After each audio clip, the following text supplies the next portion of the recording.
আসসালামু আলাইকুম প্রিয় ভিউয়ার্স। মডার্ন সার্ভে ইঞ্জিনিয়ারিং এর পক্ষ থেকে আপনাদের সকলকে স্বাগতম জানাচ্ছি। আশা করি আপনারা সকলেই ভালো আছেন। আজকের পর্বে আমরা শিখব কিভাবে অটোক্যাডের মাধ্যমে রোড অথবা ক্যানেলের চেনেজ মার্কিং করতে হয়। অটোক্যাডের মাধ্যমে আমরা বিভিন্নভাবে আমাদের এই চেনেজ মার্কিং করতে পারি। তো আজকে আমরা ম্যানুয়ালি কিভাবে এই চেনেজটি মার্কিং করতে হয় সেটা দেখব। তো এরপরে আমরা অটোমেটিক অর্থাৎ অটোলিপসের মাধ্যমে কিভাবে এই চেনেজ মার্কিং করা যায় সেটা আমরা পরবর্তী একটি টিউটোরিয়ালে আমরা এটা আলোচনা করব। তো আজকে আমরা ম্যানুয়ালি এবং খুবই সিম্পল ওয়েতে কিভাবে এই চেনেজটা মার্কিং করতে হয় সেটা নিয়ে আমরা আলোচনা করব। তো চলুন আমাদের আজকের পর্বটি শুরু করি।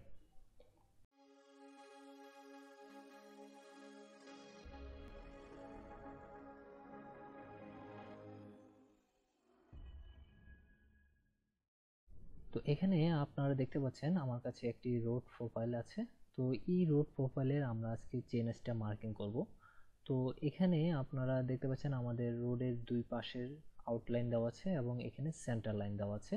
তো আপনারা অবশ্যই সব সময় একটা জিনিস মনে রাখবেন যে আমরা যখন চেনেজ মার্কিং করব, এটা রোড হোক অথবা ক্যানেল হোক, সব সময় এর সেন্টার লাইনের সাপেক্ষে আমাদের যে চেনেজটা আছে সেটা মার্কিং করতে হবে। সেটা রোড হোক অথবা ক্যানেল, যে কোনোটাই হোক সমস্যা নেই, কিন্তু আমাদের যে চেনেজ মার্কিংটা হবে এটা অবশ্যই রোডের সেন্টার লাইন অথবা ক্যানেলের সেন্টার লাইন থেকে করতে হবে। তো আমরা আজকে এই রোডের যে সেন্টার লাইনটা দেখতে পাচ্ছেন, এই সেন্টার লাইনের সাপেক্ষে আমরা আমাদের চেনেজটা মার্কিং করব। আরেকটা জিনিস আপনাদের অবশ্যই খেয়াল রাখতে হবে, আমাদের যে সেন্টার লাইনটি আছে সেটা অবশ্যই ফুললি জয়েন্ট থাকতে হবে। এটা কোথাও ভাঙা থাকলে চলবে না। ঠিক আছে, আপনারা অবশ্যই এটাকে জয়েন্ট করে নেবেন। যদি জয়েন্ট না থাকে, যেমন আপনারা দেখতে পাচ্ছেন, আমি যদি এটাকে যে কোনো একটা জায়গায় আমি যদি ক্লিক করি, এটা সম্পূর্ণ অংশটাই কিন্তু সিলেক্ট হয়ে যায়। তো আপনাদের যদি মাঝখানে কোনো জায়গায় এই ভাঙা থাকে বা এইদিকে কোনো জায়গায় যদি ভাঙা থাকে, তাহলে কিন্তু এই আপনাদের চেনেজটা পারফেক্টলি হবে না। তো অবশ্যই আপনাদের এটা জয়েন করে নিতে হবে। তো এখানে আমি আমার যে সেন্টার লাইনটা আছে এটা পুরোটা একটা জয়েন্ট লাইনে আছে। তো এখন আমরা প্রথমে আমরা এখানে একটি কাজ করব। আমরা যেখান থেকে স্টার্ট করব, অর্থাৎ আপনি যদি এই ডান পাশ থেকে স্টার্ট করতে চান অথবা বাম পাশ থেকে স্টার্ট করতে চান, কোনো সমস্যা নেই। আমরা আপাতত বাম দিক থেকে স্টার্ট করছি। তো এখানে আমি একটা লাইন দিয়ে দিব। তো এইটা হচ্ছে আমাদের স্টার্টিং যে চেইনের যে স্টার্টিং পয়েন্টটা, এটা হচ্ছে আমাদের এই পাশটা। আমি বাম দিক থেকে শুরু করব। তো এখানে আমি একটা লাইন দিয়ে দিয়েছি। তো আপনারা চাইলে ছোট করেও দিতে পারেন, কোনো সমস্যা নেই। তো এখানে আমি এভাবে মার্কিং করে দিয়েছি। এটা হচ্ছে আমার কি চেনে জিরো, অর্থাৎ এখানে জিরো থেকে শুরু হবে। তো এটা তো আমি বুঝতে পারছি না যে এটা কত থেকে শুরু হবে, তাহলে এখানে অবশ্যই আমাদের এখানে মার্কিং করে দিতে হবে। তাহলে এখানে আমি একটি টেক্সট কমান্ড নিচ্ছি। টেক্সট কমান্ড নিয়ে আমি এখানে লিখে দিচ্ছি, টেক্সট কমান্ড নিয়ে আমি এখানে লিখে দিচ্ছি 0,000। ঠিক আছে, তাহলে এখানে আপনার টেক্সটের হাইটটা আপনারা বাড়িয়ে দিবেন, দেন এখান থেকে প্লাস। তাহলে আমি টেক্সট হাইটটা বাড়িয়ে দিয়েছি। এবার আমরা এই যে টেক্সটটি আছে সেটাকে আমরা রোটেট করে নিব। এখান থেকে রোটেট,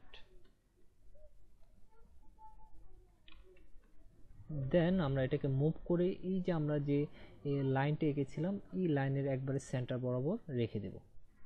আমরা মুভ করে এই সেন্টার বরাবর নিয়ে এসেছি।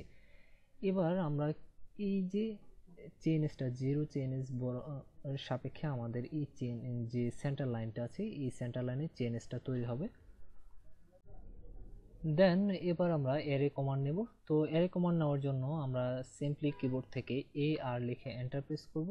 দেন এখানে আপনাদের বলবে যে সিলেক্ট অবজেক্ট। তো আমরা সিলেক্ট অবজেক্ট এই দুটি অপশনকে, অর্থাৎ এই যে চেইনস লাইন এবং যে টেক্সটে আছে সেই টেক্সটটিকে একসাথে দুটোকে সিলেক্ট করে নেব।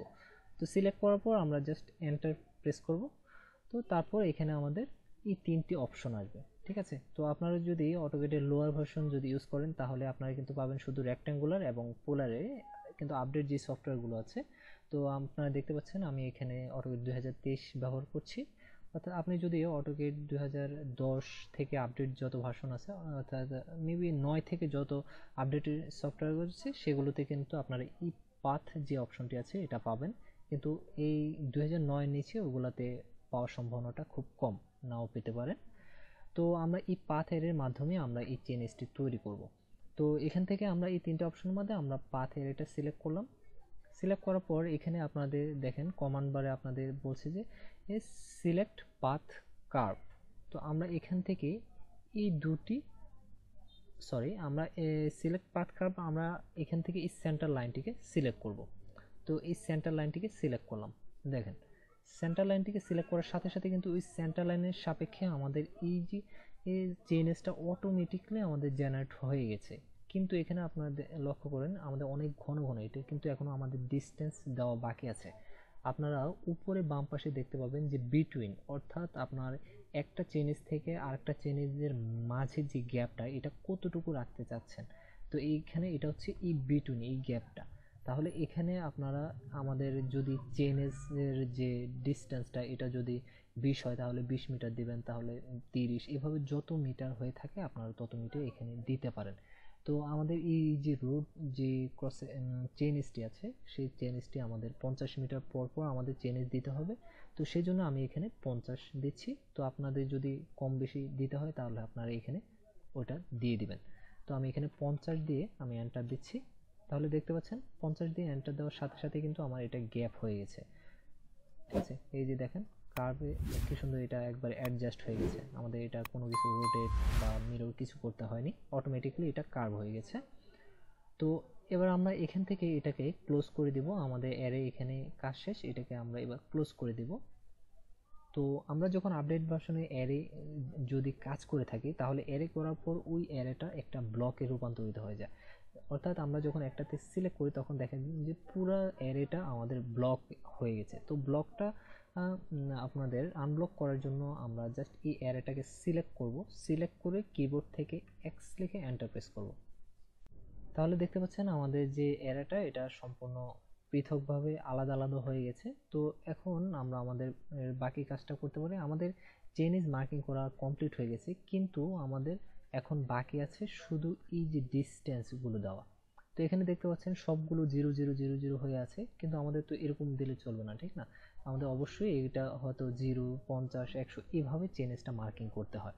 এখন আমরা এখানে চাইলে প্রত্যেকটা টেক্সটকে এভাবে ডবল ক্লিক করে আমরা এখানে 0 50 এভাবে এডিট করতে পারি। কিন্তু একটা জিনিস দেখেন আমাদের এখানে অনেকগুলো আছে, অর্থাৎ এখানে আপনার হাজার হাজার চেঞ্জ থাকতে পারে। তো সেই ক্ষেত্রে আমরা যদি ওভাবে করি তাহলে আমার কত সময় লাগবে, আমাদের সময়ের একটা ব্যাপার আছে। তো এত সময় ধরে আমরা এটা যদি করি তাহলে তো আমাদের অটোকেড ইউজ করাটাই বৃথা, ঠিক না?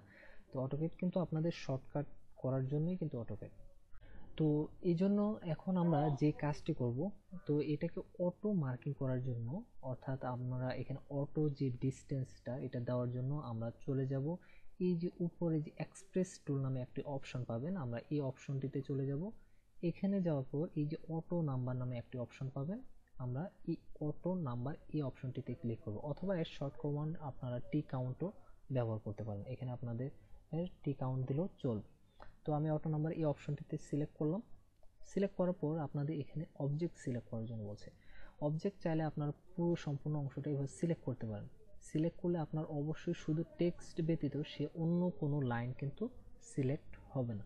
এখানে আপনারা দেখতে পাচ্ছেন আমি কিন্তু এভাবে সম্পূর্ণ অংশটাই সিলেক্ট করেছি, কিন্তু সে লাইনটি সিলেক্ট করেছে অনলি টেক্সট অংশটা। তো আপনারা চাইলে এভাবে পুরো অংশটাকে এভাবে সিলেক্ট করতে পারেন। সিলেক্ট করার পর আমরা জাস্ট এখান থেকে এন্টার প্রেস করব। এন্টার প্রেস করার পর এখানে তিনটি অপশন পাবেন, এক্স ওয়াই এবং সিলেক্ট অর্ডার। তো এখান থেকে আমরা এক্স এই অপশনটি সিলেক্ট করব। তো এখানে আপনারা দেখতে পাচ্ছেন স্পেসিফাই স্ট্যাটিক নাম্বার এন্ড ইনসামেন্ট, তো এটা দেওয়ার জন্য বলছে। তো আমরা এখানে অর্থাৎ আপনার যে চেনের যে ডিস্টেন্সটা সেটা থেকে কত থেকে শুরু হবে। তো আমাদের এখানে 0,50, অর্থাৎ আমাদের যেহেতু চেনের যে ডিস্টেন্সটা 50 এই জন্য আমি 50 দিচ্ছি। যদি আপনাদের 25 হয়, 25 মিটার হয় তাহলে 25 দিবেন। তো এখানে আমি 50 দিচ্ছি। দেওয়ার পর আমি কি এন্টার প্রেস করলাম। এন্টার প্রেস করার পর এখানে আবার আপনারা চারটা অপশন দেখতে পাচ্ছেন, ওভাররাইট, প্রিফিক্স, সাফিক্স এবং ফাইন্ড এন্ড রিপ্লেস।